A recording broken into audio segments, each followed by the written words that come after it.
guys, welcome to News in Brief on Vantage TV, where we give you quick updates on the stories that made the rounds within the week. My name is Anita Macaulay, so let's get started. On the national news, the federal government has redeemed its housing pledge to 22 members of the Super Eagles 1994 set, who won the African Cup of Nations 28 years ago. Recall that the Super Eagles defeated Zambia 2-1 in the finals played in Tunis in April 1994 and were promised houses in their state of origin by the former military head of state, General Sani Abacha, who did not live to fulfill his promise. The president this week therefore issued the allocated houses to be handed over to the players at the commissioning of the National Housing Estate schemes in their states. While declaring open the 70th annual council meeting of the West African Examinations Council recently in Abuja, Vice President Yemi Osinbajo has called for an urgent review of the West African Secondary School Certificate Examination curriculum, charging WAEC to incorporate the teaching of core skills, critical thinking, creativity, imagination, problem-solving skills, and collaboration. He urged that the youths need these essential skills in order to be prepared for the currently competitive global economy. Airline operators in Nigeria earlier in the week warned that they have only few days left to shut down operations over the lingering scarcity of aviation fuel. Represented by the Chief Executive Officer of Air Peace, Mr. Allen Oyema, they expressed the need for the reduction in the price of aviation fuel in the country, which has been pegged at 500 naira per litre. Between Monday and Tuesday this week, Nigeria's national grid operated from Osun State suffered 2 collapses, leading to a drastic decrease in power supply. Note that a power grid is a network of electrical transmission lines fed by a power plant which connects a number of generating stations to electrical loads over a wide area. Grids are designed to operate within certain stability limits, hence, when the power frequency goes beyond the upper limit or plunges below the lower limit, as was the case of Nigeria's national grid, transmission lines stop accepting power supply, causing the grid to become unstable or collapse completely, leading to blackouts. Subsequently, on Wednesday, the Minister of Power, Abubakar Aliyu, confirmed that Nigeria's national grid suffered a decrease in electricity supply due to factors including the vandalization of pipelines, which also supplies gas to plants powering the grid. He further stated that the national grid is now being restored back to full operation. Yay! The President of Nigeria, Muhammadu Buhari, has approved the reconstitution of the governing board of the National Broadcasting Commission, sequel to the expiration of the 3-year tenure held by the previous.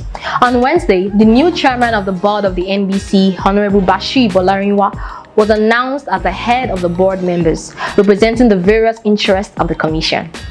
On to the international scene. A powerful 7.4 magnitude earthquake struck off the coast of Fukushima in northern Japan on Wednesday evening, triggering a tsunami advisory and plunging more than 2 million homes in Tokyo area into total darkness. This is the same region of northern Japan that was devastated by a deadly 9.0 quake and tsunami 11 years ago, which also caused nuclear plant meltdowns. The earthquake was initially recorded as a 7.3 earthquake and has left over 2 persons fatally wounded and dozens injured. China is facing its worst COVID crisis since early 2020 when it struck Wuhan and its surrounding province. 2 years on, it's now sending tens of millions of people into lockdown in the entire northeastern province of Jilin and the southern cities of Shenzhen and Dongguan, where tens of millions live. China, the last major country to relentlessly pursue a COVID-0 policy, reported a 4-fold jump in a week with 1,437 cases across dozens of cities on Monday.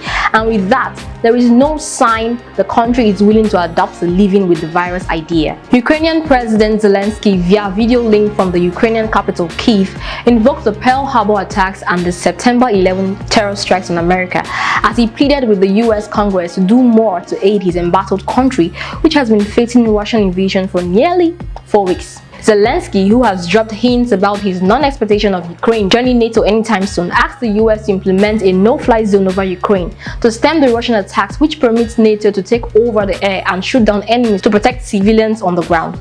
Though his opinion was rejected out of fears of triggering another world war, he requested for assistance in additional weaponry and humanitarian support beyond what has been granted to Ukraine, as well as even tougher sanctions against Russia. Following the impassioned speech, US President Joe Biden, who has declared Russia's president a war criminal, announced on Wednesday an additional $800 million in new security aid for Ukraine. Alright guys, that's it on the national and international news on the News in Brief on Vantage TV. Coming up next is entertainment news. Stay tuned.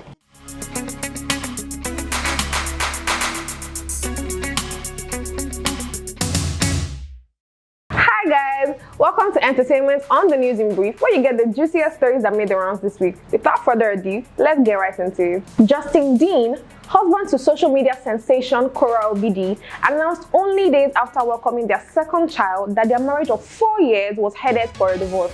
Initially leveling cheating claims amongst other things, the doctor subsequently took the cheating accusations, claiming full paternity of their 2 children. While Cora is yet to put up a statement, her husband has since apologized to fans, putting up a show of a perfect marriage on social media.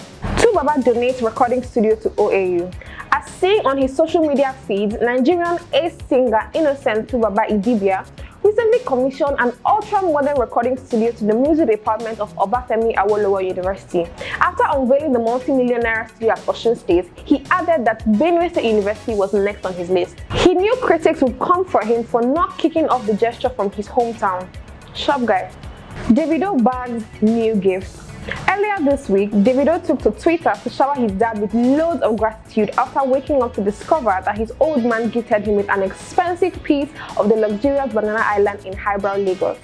The singer has since revealed that this would be used to build something nice for his kids. Peace and love to the kids who only ever wake up to discover a list of chores from their dads. Adele's 30 breaks Guinness Book of Records. The English singer and songwriter Adele has received the Guinness World Record as her album 30 becomes the biggest worldwide selling album of the year. The 12-song album, which details the singer's journey into motherhood and recent divorce, has sold out 5 million physical albums minus countless streams since its 2021 release. Another well-deserved big win for Adele. Will Smith wins Best Actor at BAFTA 2022. 53-year-old American star actor Will Smith took home the Best Actor win at the 75th British Academy Films Award BAFTA a few days ago. He was presented the award at the Royal Albert Hall in London for his performance in the biographical drama film King Richard. Way to go, King Bill. And here's the funniest thing we saw this week.